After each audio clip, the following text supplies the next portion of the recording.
Hello everyone and welcome to today's video. Today I'm going to talk about the Formula 1 to N3 Imola Grand Prix weekend. But before we get into that, let's first talk about next week's schedule race, which is at Monaco for F1, F2, and F3. So first off with the F1 schedule, so FP1 and FP2, both of them will be on a Friday.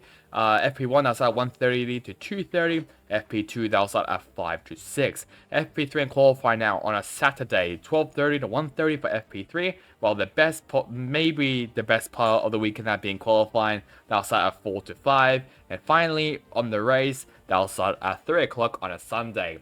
Formula 2, now they have a bit of a weird qualifying group, which obviously I'll quickly explain when we get to that. Free practice, I'll be on a Thursday, I'll start at 3 to 3:45. And then there are two group sessions. So I think the group A, will be the odd number drivers, I'm pretty sure. And then group B will be the even number drivers, I think, but I might be wrong. So group A will then be first, and that was 3:10 to 3:24. And then after that will be group B, so 3:34 to 3:48. A bit confusing, but I think we'll get it when we actually watch it. Sprint race I'll start on a Saturday. They'll start at 2:15 to 3 o'clock. And on the feature race, which will be on a Sunday, they'll start at 9:40 to 10:40. F3 now, just like an F2, will also have a qualifying group as well. Thursday will be we'll start on practice. They'll start at 1:10 to 1:55. Group A will then start at 11:05 to 11:19. And then Group B, they'll start at 11:29 to 11:43. Spin race, I'll start on a Saturday. They'll start at 10:45 to 11:25 a.m.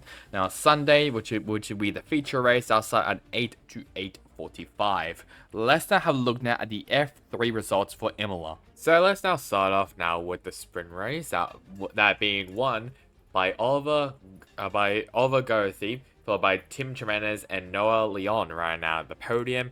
And then for the top 10, we have in fourth place Dino Beganovic, Kasper Suka, Gabriel Lamini, Lawrence Van Hopen, and Arvin Lemblad, Nikita Bedrin, and Santiago Ramos right out the top 10. Well, it was a very controversial finish between Leon and Goethe, considering there was a virtual safety car that happened, and Goethe basically timed the ending of the VSC perfectly and passed Leon basically on the final lap. And there was some confusion if Goethe actually passed him during safety car periods or not, but it did look like that it was just right after it. So Goethe gets the win over Leon, who I'm pretty sure got a 5-second time penalty, I believe, as well. There was quite a lot of penalties in the F3 race, so I'm not really surprised there. And then for the feature race, that was won by Sami Megatonov. Then once again over Goethe and Leonardo Fonaroli round the podium. And then for the top 10, we have Luke Browning, Dino Beganovic, Gabriela Mini, Arvin Lemblad, Santiago Ramos, Maria Boya, and Sebastian Montoya around top 10. And Fonaroli, I think he made a mistake at some point during the race, and he was working his way up and could have maybe challenged possibly for the win against his teammate Megatonov. But it did not happen, sadly, and he's now the championship points leader, which is a good sign, but at least he now has Monza to possibly maybe win in front of his home crowd. And speaking of the driver standings, let's now have a look at them. And for the top 10, we have Leonardo Fonaroli, obviously in the lead, only by a couple points though, over Luke Browning. Then we have Dino Beganovic, Gabriela Mini, Oliver Goethe, Sami Megatonov, Arvin Lemblad, Tim Jimenez, Lawrence Van Hopen, and Christian Mansell ran out of top 10. Moving now to F2, first half with the sprint race, that was won by Franco Colapinto, followed by Paul Aaron and Zane Maloney ran at the podium. And then for the top 10, we have Amory Cordial, Oliver Behrman, Gabriel Bortoletto, Richard Vishaw, Kush Miney, Zach O'Sullivan, and Andrea Kimi Antonelli rounding out the top 10. Well, let's see what's happened. Well, there was a massive crash at the start of the race. I'm pretty sure it involved drivers like, I know Joshua Dirksen was in, I think as well Dennis Helger, Pepe Marti, I believe, as well were a part of it. It was a pretty vicious wreck, and thank God all the drivers were okay, because it was a pretty big wreck, and obviously safety car had to come out and stuff just to clean it all out. And yeah, so it was a pretty decent race for F2 standards for the sprint race, but that crash definitely spiced things up, especially for the start of the race. And finally, for the feature race, that was won by Isaac Hasha, followed by Gabriel Bortoletto. And I never thought I'll ever say this, but Joshua Dirksen gets a podium in his first F2 start, in his first F2 season, which is crazy. The first Paraguayan driver to achieve this, which is impressive there from Joshua Dirksen.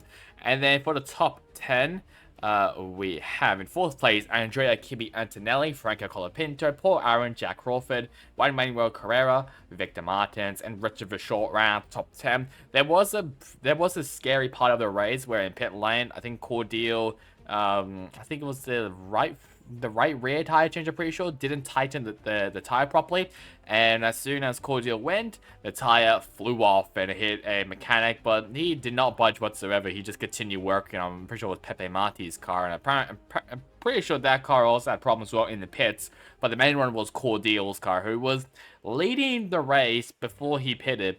It was just not a good sight there to see, but luckily I think I'm pretty sure the mechanic who got hit was okay, so at least that's a good sign there. And also pit lane drama as well. Oliver Bearman, he stalled on his stop, which basically took him out of winning contention. Let's now have a look now at the standings. So Zane Maloney is still in the lead, only though by 5 points over Paul Aaron. They have Isaac Casio, who's won the last two the last two feature races.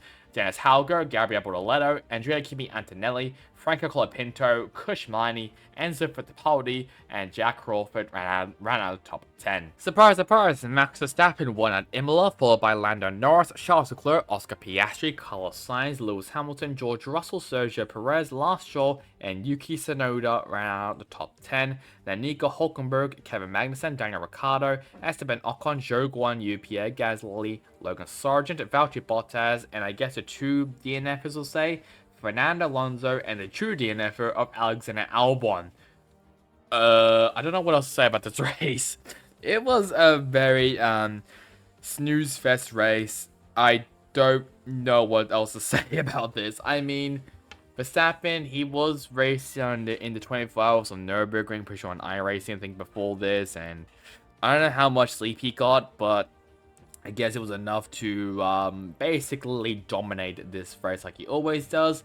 Lando Norris was maybe the closest competition, so I should say the only competition that Verstappen had. So both of those drivers could maybe be championship contenders next year, maybe. I don't really know. Next year's a bit of an unknown there, especially for Red Bull.